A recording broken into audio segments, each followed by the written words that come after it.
I just really love that kind of stage of investing, the impact you could have on founders. This fund is hyper tailored to helping technical founders move faster. I just really genuinely love this job. They're just like so hungry and obsessed with what they're building, and they like will die on their hill.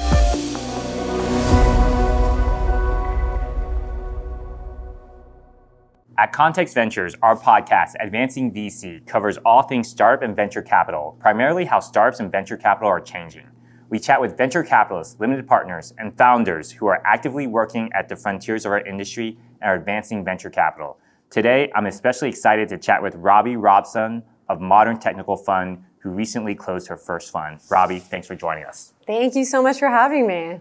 Robby, can you please share your journey into venture capital? So I would say I have a bit of a atypical journey into venture. So I'm originally from Canada, and like 12 years ago in Canada, there really wasn't a ton of venture or tech. The ecosystem's grown quite a bit, but at the time there wasn't.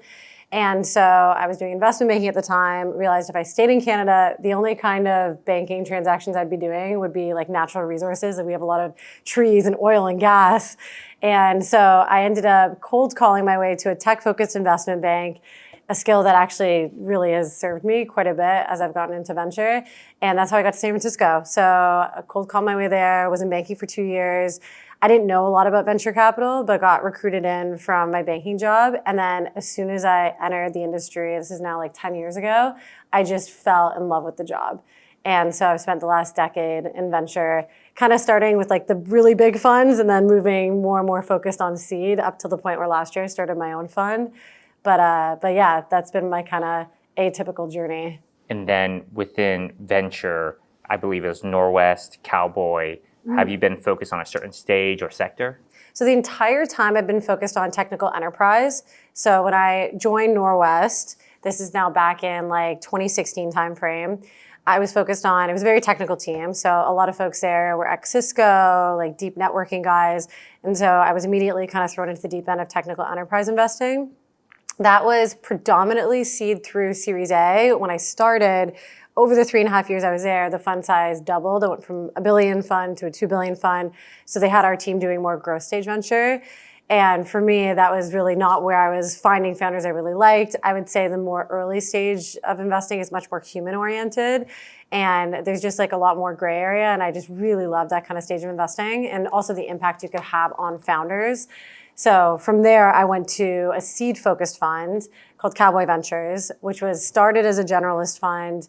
But I came and pitched them on being the first sector specialist and just doing technical enterprise, which I define as security tools, data tools, developer tools, and was there for 5 years, made some investments that have done quite well, and then decided to start my own fund that would be hyper-focused on the kinds of founders that I invest in and hyper-focused on helping them move even faster. On another podcast I listened to this past weekend on a run, I heard you talk about how you really enjoy cold calling, cold email, and I think that takes a special type of person. Can you talk more about that? On the previous podcast, you briefly mentioned how it expands your network. I would say that cold calling and like putting yourself out there is a skill that a lot of founders especially need to have. But I developed it pretty early. Like when I was young, I've been working because my dad's an entrepreneur back in Canada. And he's had a bunch of different kinds of businesses, and he would always have me doing some sort of work for him that usually involves sales, like selling door to door, like cold calling. So I think it was just kind of naturally embedded in me. And I'm also a pretty heavy extrovert, really enjoy people. And the thing about cold calling is, what is it really doing? It's you putting yourself out there and asking to build a relationship or asking someone for feedback, but like building this net new connection. And you really learn a lot about people that way. And you learn a lot about how to position yourself and what you're trying to get in kind of the framework of what they want and what they need. And so I just think it's like a very interesting kind of human-centric, more psychological than anything, of like trying to understand how you can kind of mutually benefit someone else, and instead of just kind of, like reaching out and trying to build a connection for your own sake. And like that, folks kind of see through pretty quickly. I find cold calling, cold emailing is especially critical 0 to 1. Mm-hmm. And I think I'm guessing that you probably use some of your tactics for your own fundraise, hopefully. Yeah, for my own fundraise, and actually just to that point on it being so important for 0 to 1. So one of the things I love to see with founders that I back, especially if they've worked at places that have given them kind of a natural good network, they were at Airbnb or Netflix, is when they're building net new tech that they've looked outside their network and used cold reach outs in all different forms. There's a lot of different ways to do this, but they've used that to validate their thinking because it kind of takes out the fact that they probably have connections in a network of people who are just willing to help them from the actual idea and whether or not it's solving a problem. And then, yeah, for me, I would say it's less so for fundraising, because for fundraising, and I actually would recommend this to a lot of founders too, my best introductions all came from warm intros from folks who I'd co-invested with who could vouch for me, who could then connect me with the investors that they've worked with or that they know.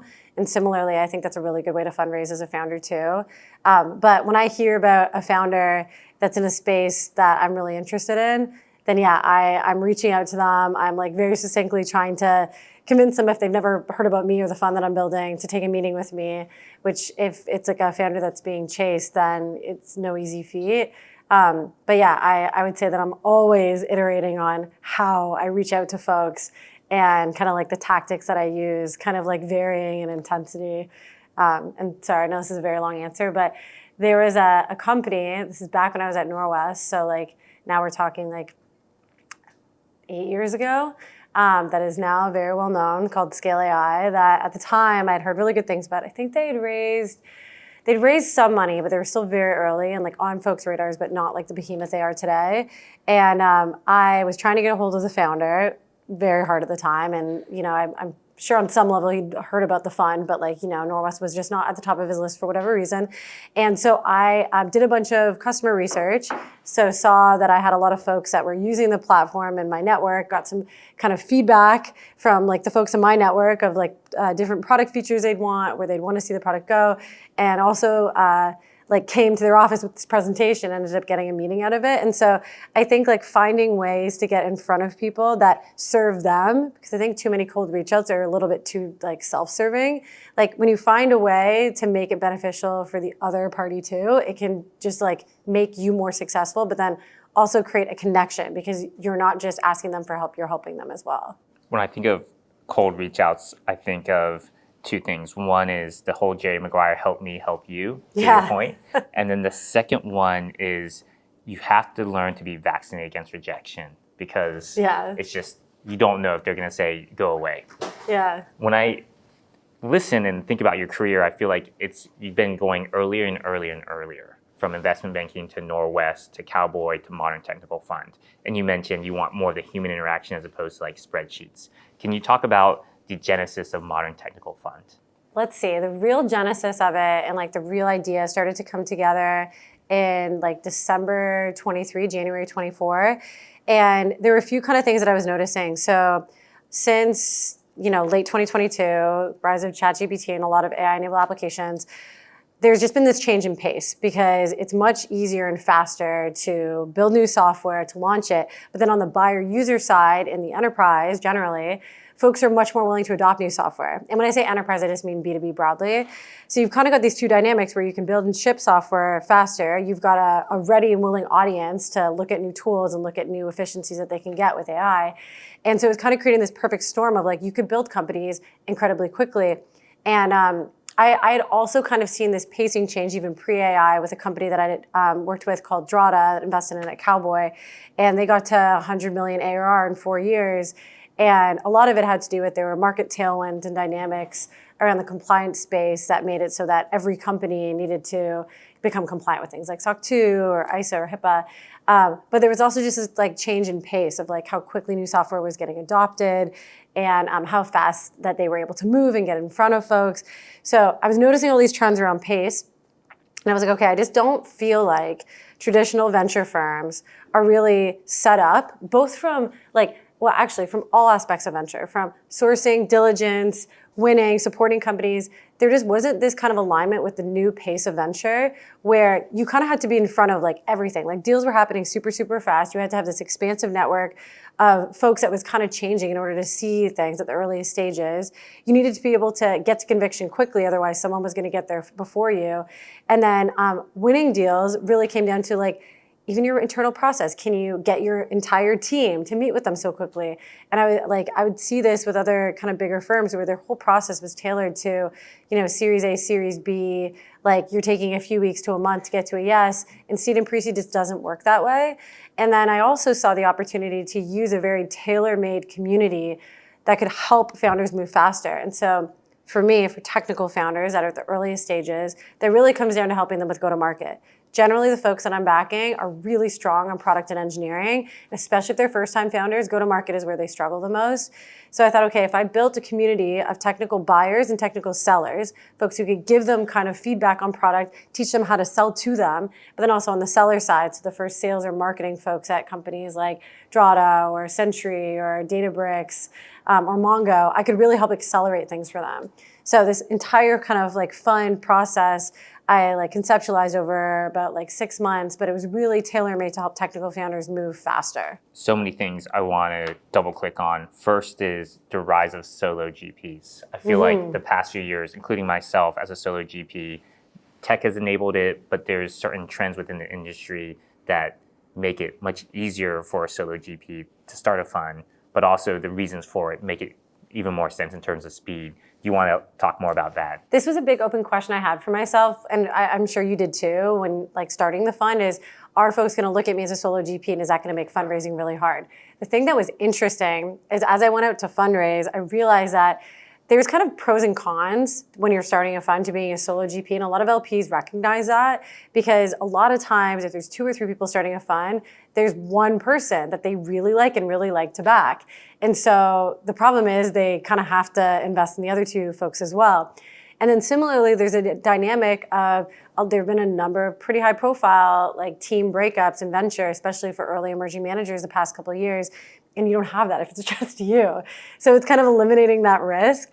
But yeah, I was actually quite surprised and happy with the fact that I didn't really get pushback there. And the other thing I'll say, because I think this applies to both founding a company and founding a fund, if it is not abundantly obvious who you should found with, you should do it by yourself.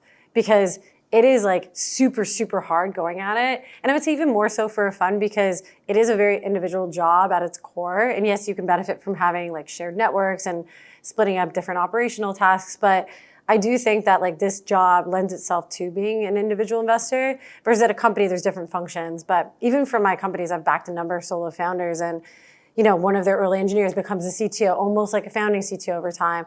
But if it wasn't super obvious for them when they started the company, then it didn't make sense to have a founder. But yeah, I'm curious if you had a similar experience. Like, was it kind of a debate that you had doing it with someone else versus being solo?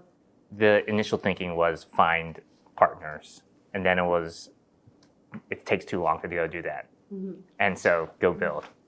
When I think about your career, I also think about community. And you brought that up around buyers and sellers. Mm-hmm. And so I feel like you're great at community building. And I think that community also enables you to be a solo GP. Can you talk about that? Yeah, it's a really good point and something that I've already kind of seen play out with how the fund operates. But I'm kind of a big community person. I think it just comes down to really loving people and being a heavy extrovert. And I love to bring people into the kind of investing that I'm doing, different projects. I love to bring new people into investing, which is one of the reasons I started Modern Angels, which is a female operator angel community. But I will say, like, for this fund, I really saw the benefit of having a bunch of people who are very specialized and very, very good at certain things, and then bringing them together in this kind of cohesive format that could be like a fund that would supercharge technical founders.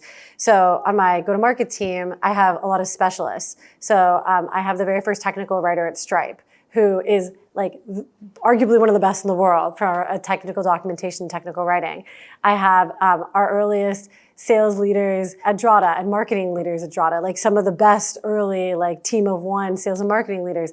So I really kind of found folks who were exceptional at like the thing that they do best, and then bring them together to kind of offer this thing to founders that will help supercharge them. And similarly have CISOs that are not just like CISOs, but they're early adopter CISOs, like CISOs at Notion, at Lemonade, at Harvey, who will actually take chances on seed stage companies. And so they can really give feedback to my founders on how do they actually sell to CISOs? How do they actually figure out like the process of how to go through them internally? What kind of product features are needed? So I really like because I've been lucky to meet so many people and build community over time, I was able to kind of build this very specialized fund with a tailored community in a way that could just help my founders move a lot faster. To double click on community, when you go to your website, it lists out your technical GTM folks, your security engineering and data leaders. It's a very clean and direct website on the community that you're bringing together, which is really great to see. Can you talk more about the mission and thesis of Modern Technical Fund? It's really funny because I can't remember where I first read this, but someone who's like a really well-known tech founder was asked like, how do you describe like your culture, your mission? And they were just like, it's like the things that you're doing every day. It's not this like aspirational thing that you set out for in the beginning. It's like, okay, looking at what you actually do. And so for me, I had this like kind of formed idea around, okay, I want to use like this community-centric approach, help technical founders move faster. And it's funny because the mission was just like exactly what came out of that. Like this fund is hyper tailored to helping technical founders move faster at the earliest stages. Like that's what it does. That's what everything we do is oriented around. And then everything just kind of comes out of that. And so it's not this like revolutionary thing. And it's funny when you look at a lot of VC websites, they're very aspirational, but it's like so broad. It's like we back the like market-leading companies at the earliest stages that are changing tomorrow, and you're just like, yeah, but what do you actually do? And who do you actually do it for? Because like these are super broad, sweeping statements, and then it's very unclear like the how. And so even how I like built out the website, it's like super direct. It tells you exactly how I and like the team are hopefully going to be able to help you. And so I think it also helps because it really speaks to the folks that I want to be investing in, and they can really like see the value. And that's actually been one of the things that's helped me win some pretty competitive deals so far is like the founders just get it. They're like, oh, I see the value that you can add. And so they can get to like, I really want this, or it's not a fit for me really quickly. The website is very direct. It lists out check size, what type of rounds you like to do. You want to talk about your check size in terms of like first check, second check, priced or non-priced? So it's funny, like I also was thinking about when I was building out the fund model and coming out with like the, investing strategy, portfolio construction. And for me, it really came down to, okay, like what do I actually care about? I care about the initial ownership that I'm getting, and I care about like the stage versus risk versus ownership as it all comes together for pre-seed versus seed. So before we started recording, we were talking about this. So I wanted this fund to be focused on pre-seed versus seed. How do you define that? There's a lot of different opinions on this. For me, in infra security, pre-seed is a 15 million post or below. Seed is 15 to 50. Huge range because you've got a huge variance in the kinds of founders. If it's second-time founders, there's traction. So for me, I'm like, okay, if it's a 15 million or less round, I'm more than comfortable leading it because I'm a $500K to $1 million check. If it's larger than that, it doesn't usually make sense for me to invest. If it's 15 or below, I generally want 5-ish% ownership. If it's 15 to 50, 1 to 3% is fine. For seed, it has to either have traction already or second-time founders. I'm very firm on that. If it's pre-seed, a lot of first-time founders, that's like kind of baked into the risk that you're taking at that stage. But yeah, I also like wanted to just have a very well-formed thought at like the kind of risk, check size, how everything fits in, and every investment should have the opportunity to return the fund. And so the way that you kind of think about that when it comes to seed and later stages, okay, like you can usually at that stage, because it's second-time founders who are previously successful or there's traction, you don't have to squint as hard for it to be $1 billion or multi-billion-dollar outcome. Versus if it's earlier, then a $400 or $500 million outcome can return the fund based on what I'm coming in and the ownership I have. So it all kind of comes down to fund math and how all of that kind of constructs in. My understanding is you've done 7 checks and you're going to do 20 to 25. Is that a good read? It's probably going to be closer to 25, but yes, it's a good read so far. And then we'll probably talk about this too, but 5 of the ones I've done so far are in the US and 2 are in Israel, which is a market that I care deeply about and I will be investing a lot into. But let's talk about that. Let's talk about those investments you made out of the fund. Yeah. So I'll actually give some quick background on why I spent time in Israel. So back when I was at Norwest, we had one of our GPs, I believe it was 5 GPs at the time, who was based in Israel, focused on the Israeli market, and it wasn't a separate team. They were integrated with our enterprise team, and fantastic investor, Dror, and at the time Moshe, but now there's another investor there, Yoni. And I really loved the founders that he was backing. And I ended up, while I was at Norwest, backing some Israeli founders that were based in the US, like Dremio, and there's just like a level of intensity that I found culturally. And I think a lot of it comes out of the fact that so many Israelis, they'll end up going through the military training, which is incredible training for starting a company, from a stress management, from a kind of like bar of execution standpoint. And so I was really becoming kind of enamored with Israeli founders when I was there. And then when I went to Cowboy, also given the spaces that I invest in, there's a lot of really strong infra and security teams that come out of Israel. So I started spending time on the ground there. When I was at Cowboy, I started investing there. And then with this fund, I wanted to continue that. But then also because of my check size and how collaborative I am with this fund, it really aligns well with having a local Israeli partner too. So it was just kind of with this natural evolution of the work I was already doing. And I just felt like I could really help those founders too access the US market from a customer go-to-market perspective. And so it's been really successful so far, I'd say, because I can fit into most rounds. Partners so far have liked working with me. And also I think I have a differentiated value prop helping Israeli founders go to market in the US. I get the impression that you're always on the go. And I get that from the community building you're doing. And also one of the articles that mentioned your launch was like you're either going to Texas or Tel Aviv. And I also mentioned that if there is work-life balance, it's a struggle. So can you talk more about like being always on the go? I would say that my personal life is very integrated with my work life, and I think that naturally happens a lot if you're based in San Francisco. But I would also say that I just really genuinely love this job and don't really see it as a job the same way I think a lot of people see their kind of separate home and work life. Like my husband's worked in tech and venture for a long time. A lot of my closest friends work in tech or in venture. And so it's just kind of become my life, but also my personal social life is very aligned with it. It's not from a kind of forced place though. It just, I find a lot of people in tech are both really smart, but very open-minded. And we just share a lot of similar interests. And so I think that's kind of the collapsing of the personal and work life. And then I just have a lot of energy for this job. I'm sure you do too when you're I've always had a lot of energy for this job, but now doing it on kind of my own terms too, it just brings this other level of just kind of hunger for it to be successful and to learn and to evolve and to keep improving. And so I just am kind of obsessed with it, but in a way that I think is okay. No, I feel like my husband might say differently because this is all I'm talking about. But yeah, I think a lot of founders are like that too, where, it just it takes over their life, but it can be a really amazing thing because it becomes kind of the mission of your life versus this completely separate independent thing. I read that type of obsession is also what you look for in founders, and that they're also obsessing about their company. Can you talk about investing in unicorns, the balance between skill and luck? It's funny because I think when I think skill and luck, I think it can kind of come down to, because after I wrote that, I kind of stewed on it for quite a bit. And just for context, this concept comes from a book by Annie Duke, Thinking in Bets, really about not resulting and actually scoring the quality of your decision making. Because sometimes you can get lucky, not make a good decision and it be successful, or you can make a great decision and you're unsuccessful. So really making sure you're scoring your decision making. So I think that there's kind of a baseline that usually comes down to founder identification, where you can back a really great founder and learn how to back a great founder, but it's really the tailwind that usually is the luck piece. Because generally, if you back an exceptional founder in a mediocre or not amazing tailwind, they can usually make something out of it. They can have an okay outcome. If you back an exceptional founder in an exceptional tailwind, they can make magic happen.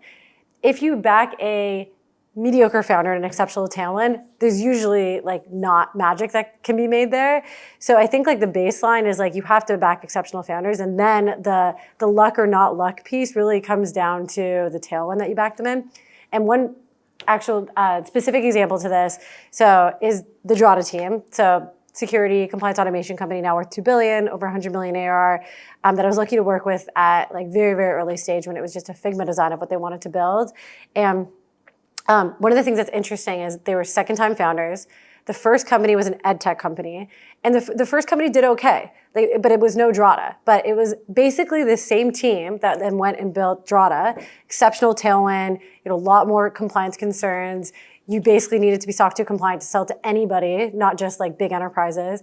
So you put an exceptional team and an exceptional tailwind, and like they've made magic happen. But that same exceptional team, you put them behind a like not so great tailwind, like it's hard to make magic happen. So I think it really comes down to the tailwind more than anything else. I oftentimes think of this Warren Buffett quotes, but one of them I really like is like great founder versus bad market wins. Like market always wins, and it's either going to be a tailwind or a headwind. And in terms of investing in unicorns, skill and luck, with 20 to 25, that's a pretty concentrated portfolio. And recently, there's been a lot of articles on LinkedIn about how many investments you'd make out of each fund. We err on the side of like 50 plus, and so like we think that it's difficult to time or find great markets, and certain markets will just come up. And so I'm curious how you think about that. There were a number of threads over the last week about this, and there were some stats around like there's a 2% chance of investing in a unicorn. I did an analysis, and maybe software imprint security for the time period that I picked, and being US based, because I actually don't know if some of the 2% stats were US based. I got 4%, but still obviously like chance of investing in a unicorn really low. And so I think the like quick easy math you can do is like, okay, well then you have to invest in like more companies, make sure you can hit at least one unicorn. For me, I would say that I've always generally been more concentrated. I do have a really high bar when it comes to the tailwind that I look for, and I feel pretty confident based on the investing I've done in the past that I can have a pretty strong pick rate. And so for me, like 25 range really felt right. And also for the amount of support that I wanted to give founders, because I can't have the kind of relationship that I want to have with founders, which then helps me with referrals and winning other deals if I have 50 companies, because I just can't kind of operate that way. But I do think that you kind of have to figure out what your strength is. Like SV Angel very famously has like very small check sizes, very high performance funds. There are other funds that are very, very concentrated, have done really, really well. So I think you just got to like play to the strength that you feel like you have, and then also your track record and what aligns with where you've done well in the past. Totally agree. Can you share some lessons from the top infra or security startups that you've either invested in or supported? Oh my gosh, there's so many. So I'll share a few that have to do with me, and then ones that I've just noticed in the market broadly. So I do think that being first to market can be really powerful. And also, by the way, these are not like kind of a framework of like how to build a great company, because these are different ways of doing it. But I think being first to market, first to define a market, gives you huge power. LaunchDarkly is a really good example around feature flagging. ChainGuard's a really good example around software supply chain. You can really own a category and own the narrative around that category. And so I think that like that has a lot of power behind it. Distribution, just as much as product, you need to have a unique edge. And I would say that is especially true today. We have so many companies spinning up super quickly with AI. Drata is a really good example of this. They came into the SOC 2 compliance automation market really late. They were like 20 other startups. There was a Kleiner-backed one. There was a Sequoia-backed one already kind of like starting to hit some momentum. But they came in with just such an intense, like militant focus on having like this amazing go-to-market machine. They had like some strong product differentiators. Like they had really coined this framing of continuous compliance. So knowing at any point during the year whether you're in or out of compliance, not just one time. But then just like everything from how we did their launch, the marketing, to one of the three co-founders, Troy, is just like an animal on sales. And so they were, I would say, distribution, like just as strong as on product. And I see, especially with technical founders, so often they'll have a really unique, really interesting product idea that they're very well suited to build. And then when you ask how they're thinking about distribution, they're like, oh, we'll just do like the basic things. We'll have blog posts, content on there. We'll do some conference kind of visits. We'll like maybe hire someone in sales. And I'm like, how is that going to differentiate you, especially when it's in a super busy market? So I would say like, especially today, having really strong distribution, having a unique angle there matters a ton. I mean, so many other learnings. I would also say that like the learning or execution, cadence, pace, like matters so much. And for the companies I've worked with that have been really successful, you see this on all aspects where they're not just like shipping fast, they're hiring fast, they're learning on go-to-market fast. Like every part of what they're doing is just like at a very high kind of clip clock speed. And I even see it with like the way I interact with the founders, where I think this is generally true. The like reply time on WhatsApp or Slack from like the founders that I work with that have done the best is just really fast because they're also always on. Like they're also just like always, especially really early when it's like very much survival mode, they're just always thinking, iterating, taking feedback, like moving at a super high clip. And so there's just like this pacing thing, especially today with AI, that's like super important. Let's talk about in this day of AI, because AI deals, when we see them, there's a multiple baked into it. And I'm curious, how are you prudent about investing in the right startups, and how do you sift through the best AI companies? It's funny because I think every company now is an AI company. So it's funny because some startups are really marketing that they're AI companies, but any modern startup now should be using AI tools internally or for their customer-facing features. So it's like everything is AI at this point. But I would say that like at the end of the day, the market that they're in matters a ton. And I think about markets like very bottoms up. How many potential companies need what you're selling? How big is the pain that you're solving? AKA, how much are they willing to pay? And then how are you going to get in front of them? And so I really like care about the market that they're in. And then in addition to that, like what are their unique product and distribution advantages? And like, how is it going to help them win? So like, it really still comes down to the fundamentals of doing great investing. Every company now is using AI. It'd be a flag if a company is not integrating AI in some way. But it's like, I think there's like some AI bubble type dynamics happening where folks really aren't thinking about like, okay, how is this team really building something different? How are they going to recruit different? How are they going to distribute different? So, and I think we'll see a lot of those kind of fall out the next couple of years. On some of our more recent pitches, we feel like the companies are over-indexing on AI. I can tell this is AI deck, Gamma. I can tell your financials are purely AI. It's like, actually, please think through like the AI that you're generating. In terms of... This is like the AI slop concept where there's just, we saw it in like code, but I think there's a lot of like just AI being applied to different things, but it's just like sloppy. And so I think it can be used to accelerate a lot of things, but AI slop is just like not how you build a company. Agreed. In terms of going from partner at a bigger firm, Norwest, to Cowboy, and then being your solo GP, how has that been different in terms of just like operating every day? Oh yeah, so very different. So I would say, so when I was at Norwest, I joined as an associate, then was senior associate, and then when I was at Cowboy, I joined as a principal, and then moved to partner while I was there. So I would say when I started in venture, my job was very centered around sourcing and diligence.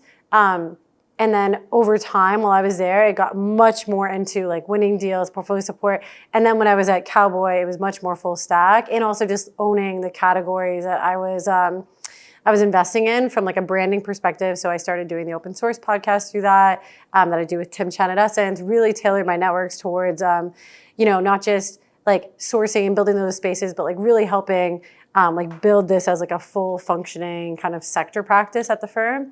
And then now, I mean, I'm doing, it's evolved, and like my job has gotten broader as I've gone on, because at Cowboy I was doing everything from an investing standpoint. Now I'm doing everything from an investing, fundraising, operating standpoint, and there's just like an ownership of everything, like soup to nuts. So it's just become broader and broader and more comprehensive. When I think and learn more about Modern Technical Fund, it actually brings to mind early Andreessen. They were saying, oh, we want to back technical founders. Distribution is so important. We're going to go early. So much of the coverage about Modern Technical Fund has been, hey, I've raised $22 million. I'm going to go invest in technical folks. But what do you want the story to be 5-10 years from now? It's a really good question because you hear this so much when you're fundraising, like what do you want the fund to turn into? And I think like the real answer is I always want this fund to be a top quartile performing fund and be the most valuable investor for all the founders that we invest in at the earliest stages. Like that's like the core. And so I think that I can scale this more what we're doing, keep building out the community more. But I don't necessarily see this as being a platform fund because I don't necessarily think that lends itself to the first two goals of being like the most valuable investor to my founders and like consistent top quartile returns. I also think that as you scale the fund size, you become less collaborative naturally. So the like I would say like 5-10 years from now, I want this to be like a consistent top performing fund. And I want founders to have exceptionally good things to say about working with Modern Technical Fund. I don't know if that means there are more partners, if it stays just me, if there's more folks on the platform side that are helping with network building, but like I really want to stay at the core of it. I've talked to so many GPs about this, like reasons people grow their fund size, a lot of it comes down to ego, comes from like LPs kind of encouraging bigger fund sizes. But I do think that like when you get into the 100, 300, 500 million range at the early stages, it becomes really, really hard to return a fund, let alone return a fund like 5 to 10 times over. So my thinking now is this is going to stay like probably small for the next fund, probably stays just me unless it becomes abundantly obvious who to bring on board. And I just want to be like known for doing the very best investing at the early stages for technical founders. But yeah, the format that takes is going to be like highly dependent. And I also think that's one of the benefits of being like a solo GP. You have the flexibility to move with the market. And I also think that like one thing that I've leaned into a lot during my like throughout my career so far is just being very open-minded to having like strong opinions loosely held and like changing based on data, based on what's happening in the market. And you have so much flexibility when it's just you to do that and like see what makes sense. And as long as I'm always optimizing for the best returns and the best possible references from founders, like I can kind of be a little bit more nimble with it. So, but it's funny because I don't want it to sound unambitious of like, oh, I'm not trying to, build the next like $1 billion fund, but I don't necessarily think that serves the two goals of the fund. Two observations on that. First is, I think a $22 million fund raised in this time is like a $75 million fund raised in 2021. So congrats. Second is, if this podcast can amplify, like who are the founders, obviously technical, but what else are you looking for in terms of like, this is a bat signal to the startups that you want to meet? Yeah, so I would say, it's funny because at any point in time, there are different like trends I'm investing behind. So I've looked at a lot of stuff in security around automating SOC operations, automating pen testing. I think like net new areas where AI can automate activities for data teams, engineering teams, security teams are really powerful. And like a lot of those can take some time to really mature, but I think that's where you can build really big companies.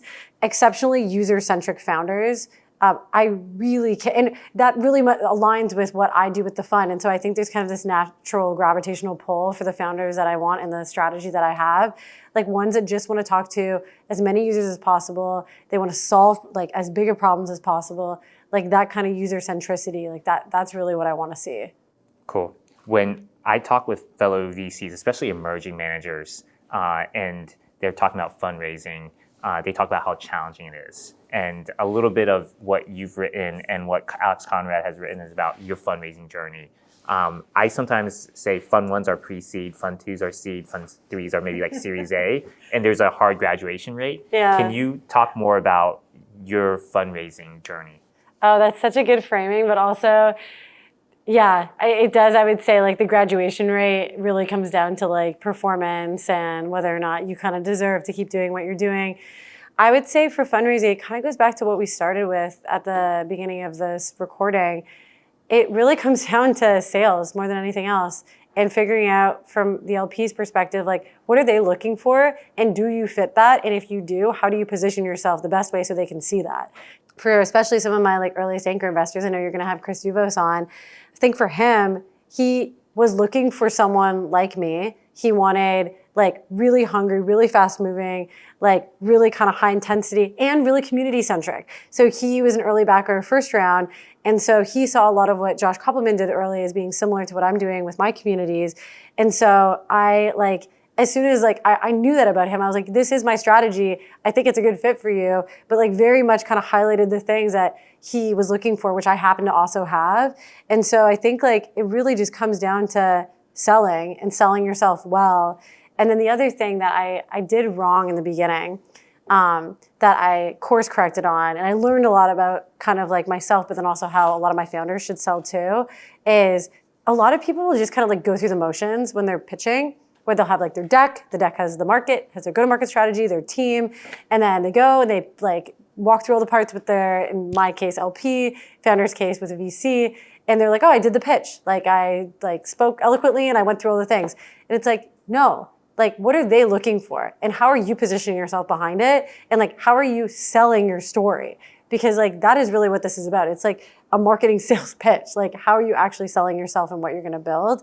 And so like the founders that really impress me kind of do the thing that I think I like learned to do through this process, which is they know what I care about, and like they know the pace, the kind of founders I've worked with that are successful, and they know that they align with that. And so they talk about how they align with that, and they like are very user-centric. They have all those things, but it's much more about like, how are you convincing the investor to back you because you're gonna like go build a generational company versus like walking through just like the different parts of it, which I fell into that trap when I first started pitching. And I was like, wait, no one cares. Like they really just want to know how I'm going to make the money. And like, how do I talk about that? I want to double click on that. First is, as I think about your career, I think about spin out funds. And I think oftentimes, this is a cynical view, when someone leaves a big firm, I'm like, they have no idea what it means to be a solo GP or start a new fund. But as I hear and listen and read about your journey, I'm like, you are definitely like ready to roll up your sleeves and do this. So kudos. And for what it's worth, that's meant to be a compliment. Second is, in terms of venture capital right now, it is not a class that many LPs want to invest in, or institutional. There's just not much capital coming in. What do you think is going to happen in the next 2 to 3 years? The like reason for that is there hasn't been a ton of liquidity. So it used to be that there was a 10-year time horizon, and that's what LPs were promised by their VCs, where you put money into the earliest stages, you'll get your amazing returns within 10 years. Even for the best funds, that hasn't happened. A lot of those fund lives have been extended 12, 15 years. And so the IRR versus other asset classes they could invest in ends up being lower because of that time. And yeah, so it's made venture a really hard place to raise money versus other asset classes. I think that we're already seeing some changes. We're seeing the secondary markets open up, especially for really high quality companies and assets. Like Cursor on the secondary market's going really high. Figma, like there's a lot of like options where folks can have liquidity earlier. So I think we'll see more like that because there's demand and need for instruments like that. But I do also think that it was my sense, it was even harder last year to raise than it is now because of how much opportunity there is in AI and how a lot of LPs want access early. And so if you have a good pitch that kind of aligns with that, then there is a lot of interest in folks investing in funds this year. Awesome. I want to finish up with some quick rapid fire questions. Favorite movies? Oh, favorite movies. Well, Good Will Hunting is one of the first ones that came to mind, so I'll go with that. Leaders you admire? I don't agree with his politics, but I will say Elon Musk's like ability to go into net new markets and start from like zero is really inspiring. Favorite snacks? RX protein bars. Thank you so very much for taking the time to chat. This was super fun. Wishing you and Modern Technical Fund tremendous success. Thank you. We have 9 minutes for questions. Great. Thank you so very much. Amazing presentation today. Could you offer an insight, if you could, about your criteria for exceptional founding teams that you look through as far as evaluating exceptional founding team versus someone who's not quite there? Yeah. So let me organize this for you. So I would say on product, there's a very unique or different view on how to build a product that will serve the need of customers. But like there's a very unique, different idea. So I talked about Drata. there were so many companies in the SOC 2 automation space that were automating compliance. They're like, here's a compliance process, we're just going to automate it. They said, well, I think companies want to know at any point during the year if they're in or out of compliance. What if we made it continuous? What if we integrated with their systems? It could tell them at any point during the year whether they were in or out of compliance. So it's just this very different product view. So I think like that's really important. Why that team is best set up to build that product. The most obvious linear way is like, oh, I built a similar product internally at a company before. It's not always like that though. A lot of times there are teams where they've just done really deep research and really understand the customer and product need. And then like pacing I look for. So I talked a bit about process. Like it's a huge flag to me if I'm looking at a company and I'm like digging into their product, I'm playing with it over the weekend. And obviously this is like, there are certain situations that are different, but I'm like sending them feedback on like a Saturday, I'm playing with it, and they don't get back to me till Tuesday. And I'm like, where's the pacing? And like, obviously there are exceptions to that, but like, if I'm always on, like, I kind of expect that from my founders too at the early stages. Like, it's really hard to build a truly exceptional company without kind of being like that, especially early. And then the distribution advantage. And this is the one that I just feel like founders, like time and time again, like undervalue. And it's so important. Not a space I invest in, but if you look at a company like Cluely, there's like everybody's heard of them, and it's because they've marketed so exceptionally well. I can't even tell you if their product's good. Also, it's not like within my space or what I do, but everyone has heard about them, and it's because they just have this incredible like marketing angle and distribution advantage. It's gonna be really hard for someone else to come and overcome. So I think like that last piece is increasingly important. Thank you. Great presentation. I was wondering if you could share your best practices for building communities. Yeah, so I think a good community has a purpose that people know what they're going to get out of the community. I see a lot of very general communities or like community attempts where it's like people in tech and say, or just a general tech meetup or general like women in tech meetup. And it isn't clear what folks are going to get out of being part of the community by being part of it. And I think one of the reasons Modern Angels is successful is there's a very clear purpose. It's for folks who are trying to get into angel investing, who are female operators, who want access to deal flow and want to connect with other angel investors who are operators who are investing. So the reason the Slack community is like survived so long without me actually having to do a lot and also like a lot of community events is it's very clear what the purpose is and why you go to that community. And so I think like really good communities, it's like, it's clear. There have been a number of really good like meetups and conferences around MCP. And I think one of the reasons is there's so many people trying to understand how to best build with MCP, want to meet others that are also running into similar challenges that they are. And so people go to MCP meetup because they're like, I know what I'm going to get out of it. Like, this is like a challenge I have and I'm going to meet other similar people. So I think like the purpose is the community serves and people knowing what they'll get out of being part of it. They're just like the most critical parts. As a business developer, I don't need this, I have a big voice. As a business developer, I work with startups, seed and both pre-seed. And I love what you said about they don't understand how important it is to define their particular project or services.